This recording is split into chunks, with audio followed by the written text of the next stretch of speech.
Olá pessoal, vamos à nossa primeira aula sobre o tópico autovalores e autovetores. A partir dessa aula a gente vai discutir o conceito de autovalores e autovetores e no final o conceito de diagonalização de transformações lineares.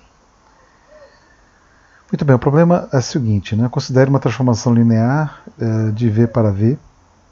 O que a gente gostaria de saber responder é o seguinte: quais dos vetores são levados em um múltiplo dele mesmo? Isto é, a gente quer resolver o problema 8. A gente quer achar um vetor V pequeno em V grande e um escalar lambda que satisfaz essa equação 8. Ou seja, a gente quer achar quais vetores são levados no múltiplo dele mesmo. Certo? Bom, como V igual ao vetor nulo satisfaz a equação 8, sempre, né? Porque se eu pego o V pequeno igual ao vetor nulo, T no vetor nulo é sempre o vetor nulo, né? E aí a gente sempre vai achar um lambda, né? Um escalar que satisfaz essa equação quando V é igual a zero. Então, para colocar o problema bem posto, né? E de forma não trivial, né? Porque quando V é igual a zero, isso aqui sempre vai valer para qualquer lambda, né?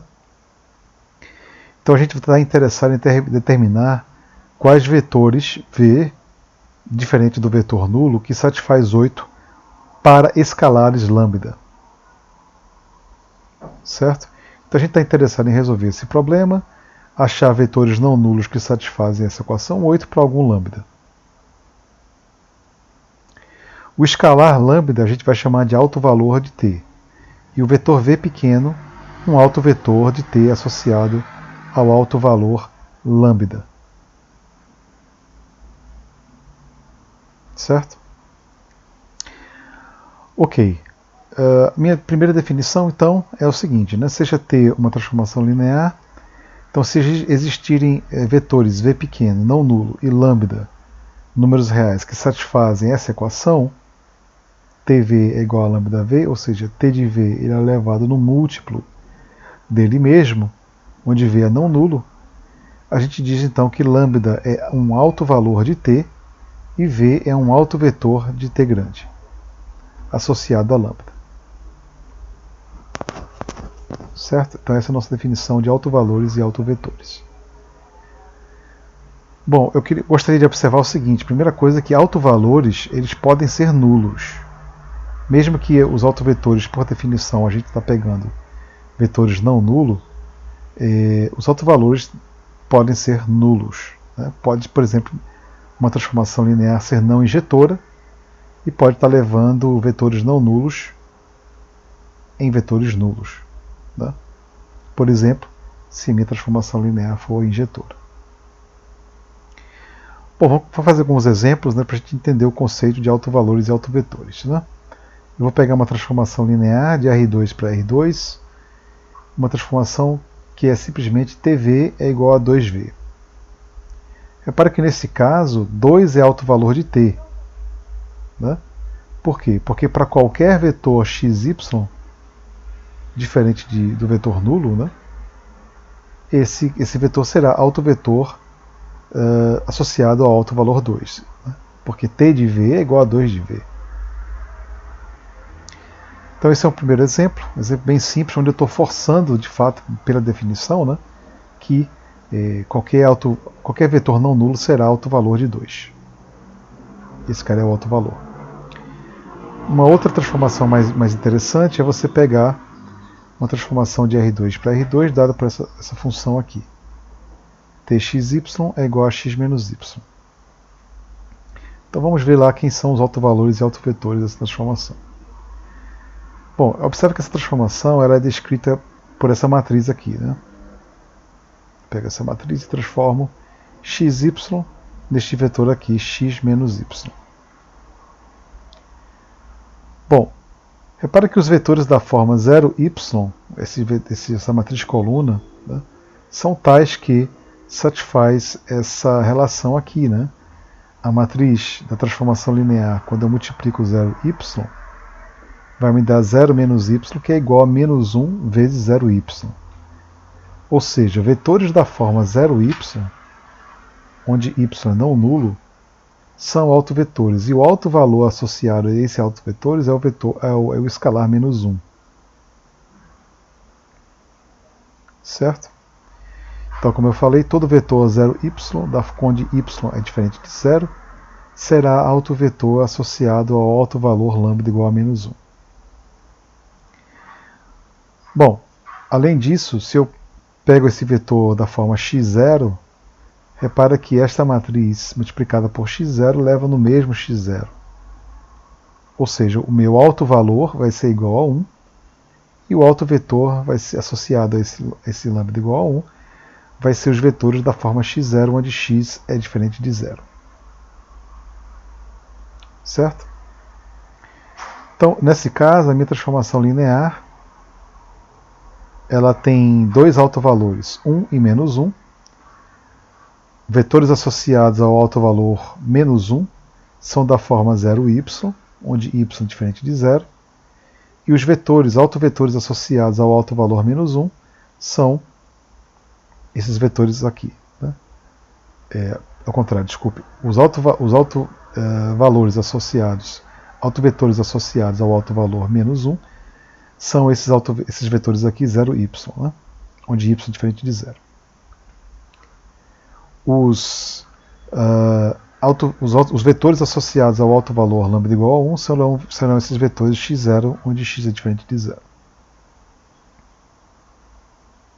Certo? Ok.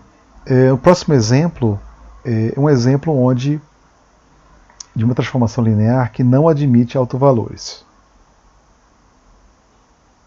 Certo? Então, esse exemplo é importante para vocês observarem que nem sempre uma transformação linear vai admitir autovalores. Então vamos lá. O exemplo é o seguinte. Considera um exemplo da seguinte forma. Né? Txy é menos yx. Bom, vamos lá, vamos ver se essa transformação linear tem autovalores. Bom, para ter autovalor, né, ela tem que satisfazer aquela nossa equação. Né? Então eu vou começar a multiplicar a matriz da transformação linear por esse vetor xy aqui. Então repara que xy ele é transformado no vetor menos yx. Certo? Então note que, como xy é elevado a esse vetor menos yx, nenhum vetor pode ser elevado no múltiplo dele mesmo. No vetor não nulo, xy pode ser elevado no múltiplo dele mesmo. Porque eu estou trocando xy por yx e multiplicando a primeira coordenada por menos 1. Então nenhum vetor não nulo pode ser elevado por um múltiplo dele mesmo. Certo? E, portanto, essa transformação ela não admite autovalores. Certo? Ela não admite autovalores. Bom, próximo exemplo é um exemplo um pouco mais complexo. Vamos considerar uma transformação de R2 para R2. Essa transformação aqui, xy elevado em txy, e txy é da forma, a primeira coordenada é 2x mais 2y e a segunda coordenada é y. Então a gente quer procurar autovalores e autovetores associados a essa transformação. Então eu quero resolver, né, essa equação aqui, onde v é um vetor xy não nulo e lambda são os autovalores associados a esses autovetores. Bom, a primeira coisa então é você estudar esse sistema. Né? Esse sistema. Então, o vetor 2x, 2y, esse vetor, essa matriz coluna, ela deveria ser igual, né?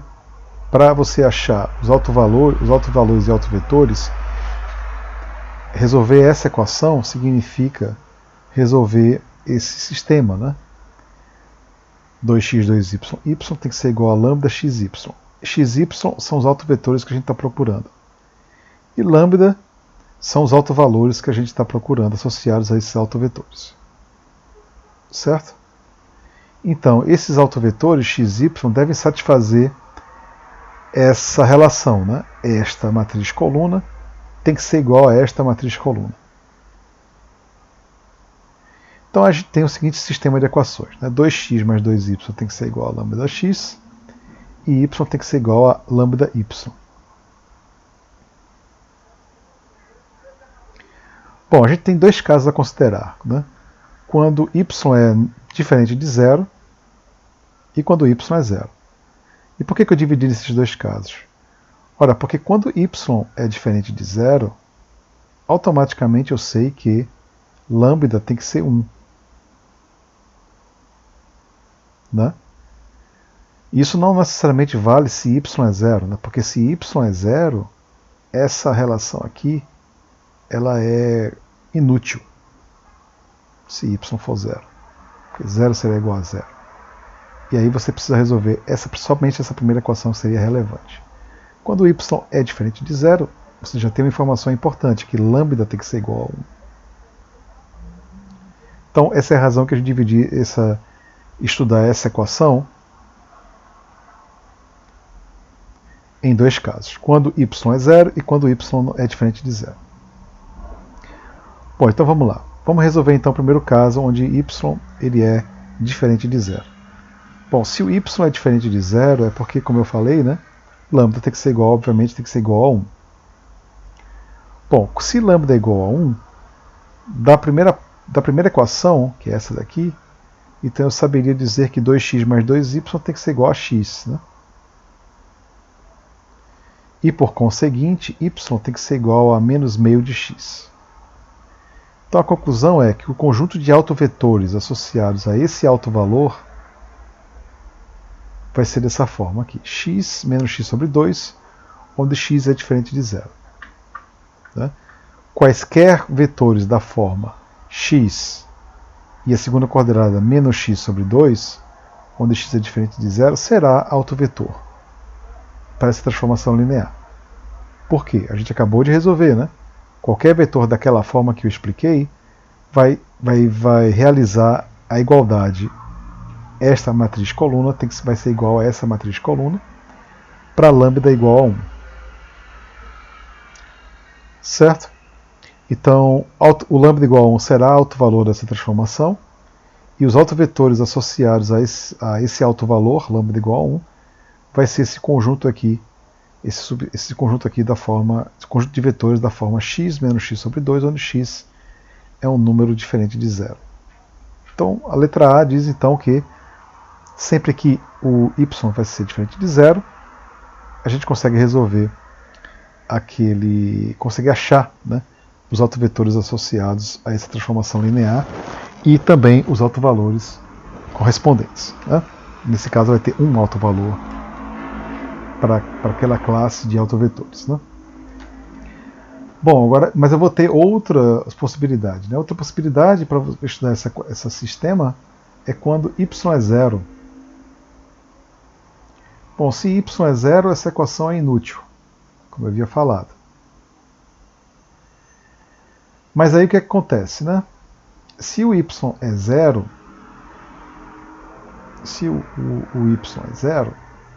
essa equação é inútil, mas aqui você tem um outro y, né?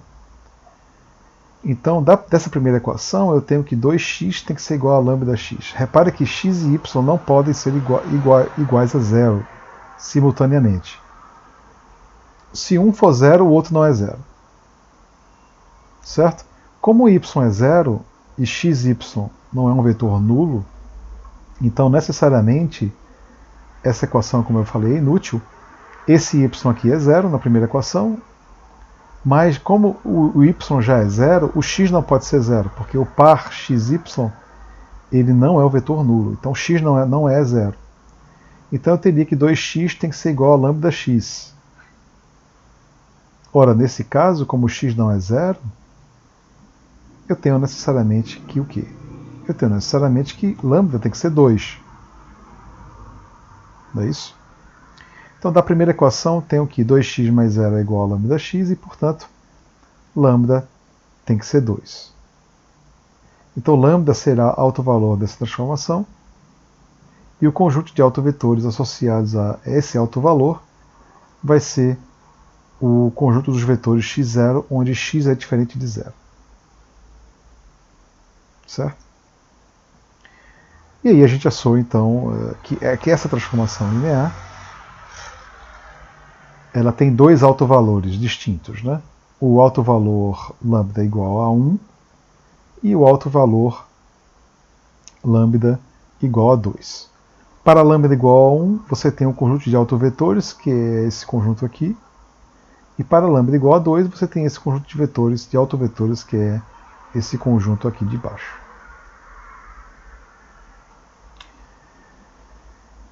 Ok. Depois desses exemplos, vamos definir então o que a gente chama de conjunto de autovetores, né? Nesses últimos exemplos a gente caracterizou o conjunto de autovetores. Então vamos dar nome, né, a esse conjunto, né? Ou melhor, dar anotação, né, para esse conjunto.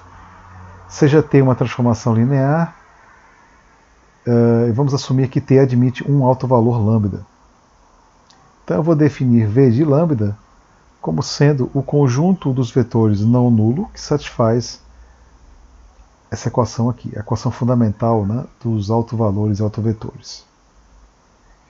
Ou seja, V de lambda ele é o conjunto de todos os autovetores de T associados a lambda. Por exemplo, no exemplo anterior, a gente tem dois autovalores, né? Tem um autovalor lambda igual a 1 e tem um autovalor lambda igual a 2. V de 1, a gente viu que esse conjunto, os autovetores associados a lambda igual a 1, é esse conjunto aqui de vetores. E o V2, né, é o conjunto de autovetores associados ao autovalor lambda igual a 2. A gente viu que era esse conjunto aqui, né? Então, pessoal, se você pega uma transformação linear que admite autovalores, certo? Então, para cada autovalor, eu vou poder associar um conjunto de autovetores associados àquele autovalor. Então, por exemplo, pega o exemplo passado. No exemplo passado, V de lambda igual a 1, a gente calculou explicitamente, e os autovetores associados a lambda igual a 2 a gente também calculou explicitamente. Certo? Ok, pessoal, eu vou parar por aqui. Na próxima aula, então, a gente continua nossa discussão sobre autovalores e autovetores. Um abraço.